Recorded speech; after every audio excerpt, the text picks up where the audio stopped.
আগের ভিডিওগুলোতে আমরা কিন্তু 28 অ্যাম্পিয়ার লেড অ্যাসিড এবং 43 অ্যাম্পিয়ার লেড অ্যাসিড এই ব্যাটারিগুলো নিয়ে আলোচনা করেছি। তো এরপরে আমরা আজকে কিন্তু লিথিয়াম আয়ন ব্যাটারি নিয়ে আলোচনা করব। এই দেখুন আমার পাশে যেটা আছে এটা হচ্ছে নর্মাল যে সব মার্কেটে যেসব লিথিয়াম আয়ন ব্যাটারি পাওয়া যায়। অ্যাকচুয়ালি লিথিয়াম আয়ন ব্যাটারি বললে ভুল হবে, এগুলো হচ্ছে লিথিয়াম আয়ন ব্যাটারি প্যাক। এই যে মেটাল বক্সটা দেখছেন এর মধ্যে কিন্তু মাল্টিপল সেল থাকে, যেমন এগুলো একটা সেল, এগুলো হচ্ছে লিথিয়াম সেল। লিথিয়াম আয়ন বলুন, লিথিয়াম ফেরোফসফেট বলুন, এগুলো হচ্ছে লিথিয়াম, বেসিক্যালি লিথিয়াম সেল। তো সেই সেল এটা যেমন ধরুন এটা একটা আপনার 4টে ব্যাটারি দিয়ে একটা লিথিয়াম আয়ন সেল। তো এরকম যত অ্যাম্পিয়ার আপনার বেশি লাগবে তো সেই ক্ষেত্রে ব্যাটারির সাইজ কিন্তু বাড়বে। আজকের দিনে কিন্তু লিথিয়াম আয়ন ব্যাটারির কিন্তু ব্যবহারটা খুব বেড়েছে। আমরা আগের দিনে এমন না যে লিথিয়াম আয়ন আগে ছিল না, আগেও কিন্তু লিথিয়াম আয়ন ছিল, তখন কিন্তু ওই ক্যামেরার ব্যাটারি বলুন বা মোবাইল বলুন বা এইসব যে ইলেকট্রনিক্স গ্যাজেট ছিল তাতে ইউজ হতো, কিন্তু সেখানে কিন্তু মিলি অ্যাম্পিয়ার অর্থাৎ বেশি কারেন্টের রিকোয়ারমেন্ট ছিল না। আজকের দিনে গাড়ি চালাতে গেলে 4 চাকা বলুন, 6 চাকা বলুন, 2 চাকা বলুন, যেসব গাড়িতে কিন্তু ওই সেলই ইউজ হচ্ছে, কিন্তু সেখানে সিঙ্গেল ব্যাটারি ইউজ হচ্ছে না, সেখানে মাল্টিপল সেল ব্যবহার হয়। ফলে এক একটা ব্যাটারির মধ্যে যে ব্যাটারি প্যাক বানানো থাকে তাতে কিন্তু প্রচুর সেল থাকে এবং সেক্ষেত্রে এই সেলগুলো প্রত্যেকটা সিরিজ প্যারালাল কম্বিনেশনে এই ব্যাটারি প্যাক থাকে। তো এই হচ্ছে সেই লিথিয়াম সেল।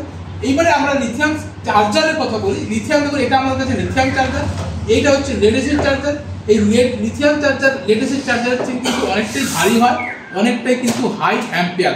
নর্মালি কিন্তু লেড অ্যাসিড ব্যাটারি চার্জারে কিন্তু 3.2 অ্যাম্পিয়ার চার্জার মার্কেটে অ্যাভেলেবল থাকে, ওর থেকে বেশি 4 অ্যাম্পিয়ার থাকে, কিন্তু বেশি অ্যাম্পিয়ার চার্জ করলে ব্যাটারি বাল্কি হয়ে যায়, ফুলে যায়, গলে যায় এবং ব্যাটারি ড্যামেজ হয়ে যায়। লিথিয়াম আয়ন কিন্তু নর্মালি 6 অ্যাম্পিয়ারের চার্জার কিন্তু মার্কেটে অ্যাভেলেবল।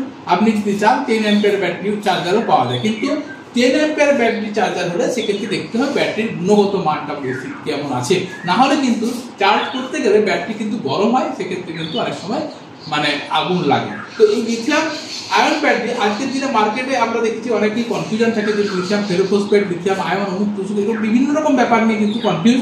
তো দেখুন আমরা যেটা আমাদের এক্সপিরিয়েন্সে বলি, লিথিয়াম আয়ন ব্যাটারি আপনি তো আর চিনতে পারবেন না কোনটা কি দিচ্ছে কি বৃত্তান্ত। আমার মতে আমাদের যেটা দেখেছি ব্র্যান্ড দেখে উচিত। অ্যাকচুয়ালি আপনি এই যে লিথিয়াম ব্যাটারি প্যাক যে বানাচ্ছে তারা কতটা প্রিকশন নিয়ে বানাচ্ছে, তারা কতটা সেফটি মেজার রাখছে এবং তার মধ্যে যা যা দরকার ভালো বিএমএস দিচ্ছে কিনা সেটাই হচ্ছে ম্যাটার। সেলটা কি পুরনো সেল দিচ্ছে কিনা এগুলো হচ্ছে ম্যাটার। যদি ভালো ব্র্যান্ড হয় তাহলে আমরা দেখেছি মোটামুটি ব্যাটারি সহজে ডিস্টার্ব হয় না। তো একটা লিথিয়াম আয়ন ব্যাটারিতে নর্মালি কি হয়, অ্যাডভান্টেজ কি আছে?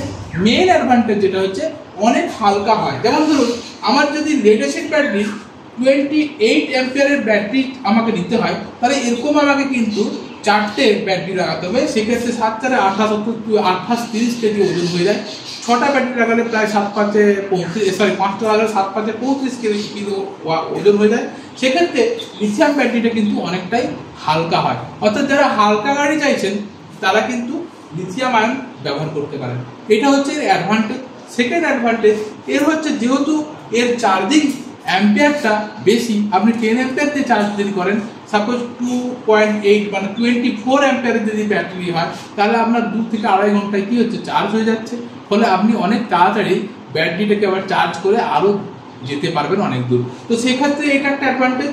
রিস্ক যেটা কি হয়, যদি পোর কোয়ালিটির ব্যাটারি নেন সেক্ষেত্রে অনেক সময় দেখা গেছে ব্যাটারি আগুন লেগে যায়। যারা চাইছেন বেশি দূর যেতে, যারা চাইছেন তাড়াতাড়ি চার্জ করতে, লংজিভিটি এরও আপনি হয়তো মোটামুটি যেটা দাম, যে সময় যে যতদিন যাবে এর দাম কিন্তু ওর থেকে অনেক বেশি, সেক্ষেত্রে হয়তো লংজিভিটিও একটু বেশি, ফলে ওটা ম্যাটার করে না। যেটা মেন অ্যাডভান্টেজ সেটা হচ্ছে আপনি কোনো জায়গায় দূরত্ব যাচ্ছেন, আবার হয়তো তাড়াতাড়ি চার্জ করে ফিরে আসতে পারবেন রাস্তায়। অর্থাৎ রাস্তায় যদি আপনি চার্জার নিয়ে ঘুরে বেড়ান তাহলে কিন্তু আপনি চার্জটা অনেক তাড়াতাড়ি করতে পারেন। এটা কিন্তু বড় অ্যাডভান্টেজ। তো মোটামুটি বোঝাতে পারলাম লিথিয়াম আয়ন ব্যাটারির মধ্যে এরকম সব মাল্টিপল ব্যাটারি সেল থাকে। ধন্যবাদ। এরপর আমরা কিন্তু আলোচনা করব আরো ব্র্যান্ডেড কিছু ব্যাটারি। ধন্যবাদ। জুড়ে থাকুন, দেখতে থাকুন, আমাদের ফেসবুক পেজ ও ইউটিউবকে ফলো করুন।